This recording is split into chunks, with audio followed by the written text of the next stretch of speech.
সালাতুল হাজত কি এবং কিভাবে সালাতুল হাজত আদায় করতে হয়, আজ আমরা সে বিষয়ে জানার চেষ্টা করব ইনশাআল্লাহ তাআলা। হাজত মানে হলো প্রয়োজন, সালাতুল হাজত মানে হলো প্রয়োজনের সালাত।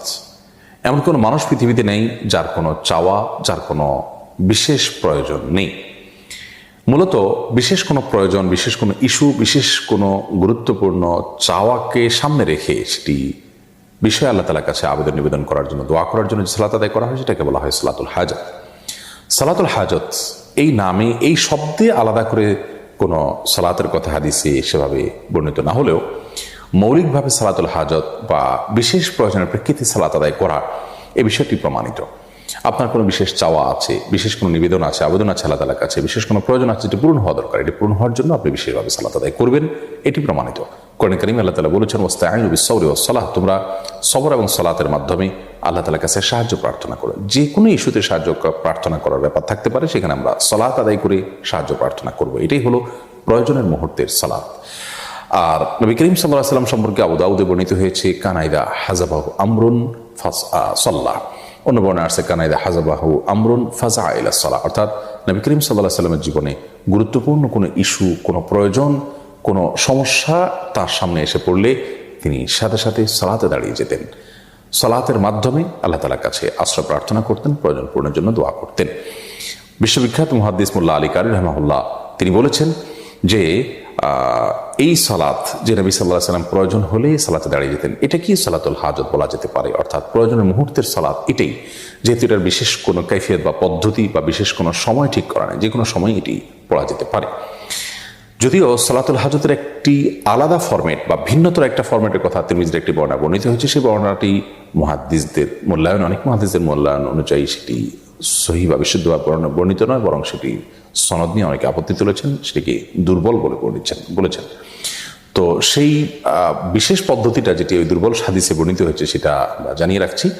সেটি হলো এরকম যে আপনি কোনো প্রয়োজন পূরণের জন্য সুন্দর করে উত্তম রূপে ওযু করে এরপর 2 রাকাত সালাত আদায় করে তারপর আল্লাহ তাআলা প্রশংসা করে নবী সাল্লাল্লাহু আলাইহি ওয়াসাল্লামের দরুদ পাঠ করার পর একটি দোয়া পেশ করবেন। দোয়াটি হলো লা ইলাহা ইল্লাল্লাহুল হালিমুল কারীম সুবহানাল্লাহি রাব্বিল আরশিল আযীম আলহামদুলিল্লাহি রাব্বিল আলামিন আসআলুকা মুজিবাত রাহমাতিক ওয়া আযাইমা মাগফিরাতিক ওয়াল গনিমাতা মিন কুল্লি বির ওয়াস সালামাতা মিন কুল্লি ইফ লা তাদা লানা যামবান ইল্লা গফারতাহ ওয়ালা হাম্মান ইল্লা ফাররাজতাহ ওয়ালা হাজাতান হিয়া লাকা রিদান ইল্লা কাদাইতাহা ইয়া আরহামার রাহিমিন।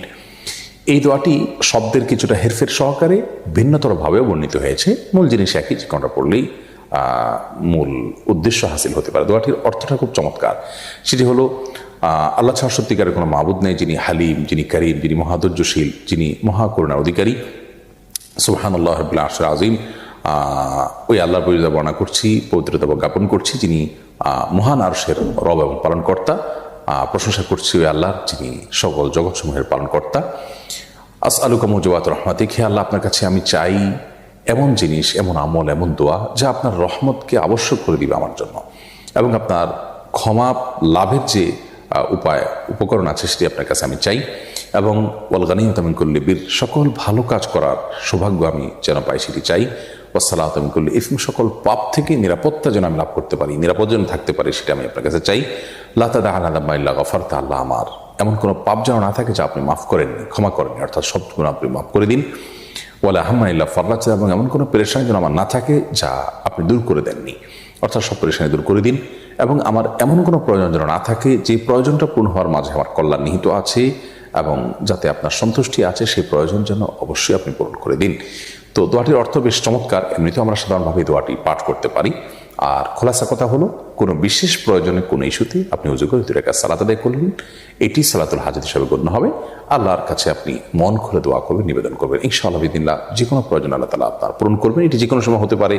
আর দোয়া কবুলের সময়গুলোতে বিশেষ গুরুত্বের সাথে এগুলো করা উত্তম। এই ধরনের দোয়া সালাত আদায় করা এবং দোয়া পেশ করা উত্তম, যেমন ভোর রাত এবং দোয়া কবুলের যে আরো সময়গুলো আছে সে সময়গুলোতে। আল্লাহ রাব্বুল আলামিন সব ক্ষেত্রে আমাদেরকে নবী করিম সাল্লাল্লাহু আলাইহি ওয়াসাল্লামের সুন্নাহকে অনুসরণ করার তৌফিক দান করুন।